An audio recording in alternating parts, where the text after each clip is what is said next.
Most business executives have a shelf of nonfiction, right? 7 Habits of Highly Effective People, How to Win Friends and Influence People. Forget all that. Why is this guy saying go read Charlotte's Web and The Wizard of Oz? Because the 2011 Annual Review of Psychology proves it's worth it. Only reading fiction opens up the mirror neurons in our brain responsible for empathy, compassion, and understanding. Those are 3 very important words: empathy, compassion, understanding. You know what the translation is? EQ. EQ. The hardest leadership skills of all to build. I spent a decade at Walmart as Director of Leadership Development inside a 2.5 million person company. My job was to grow managers to directors, directors to VPs, VPs to SVPs. And you know what the #1 derailer was for all leaders at all levels? EQ. The derailer meaning that's the thing that prevents them from going to the next position. That's the thing that prevents leaders from being leaders or as high as they could possibly be. Why? Because, Tony, you're awesome at your job. Tony, no one likes you in the meeting. You think Tony's gonna get a promotion? No. And can we ship Tony off to empathy school? Compassion class?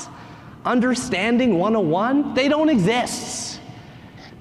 But when you read a book, you're living as another gender, religion, time of the world, place in the world. A reader lives 1,000 lives before he dies. The man who never reads lives only one. If you write that quote down, please credit it to Game of Thrones, where I stole it from. Turns out that when you read books, you're not really you. You immerse yourself in another conscience, in another day. When you watch Big Little Lies on HBO, someone else is the director. They choose the actors, the sets, the music, the costume, the background. When you read the book Big Little Lies, it's you. You're the director. You pick the actors. You pick the sets. You pick the music. You conjure up the mental image in your brain. When I talk to people about reading, I always get 2 big objections, though. #1, no time, I ain't got the time, who's got that time? And for that, I say, bollocks to that. That's BS. The University of California just did a study that shows we now read the equivalent of a 200-page book a day, per day, today.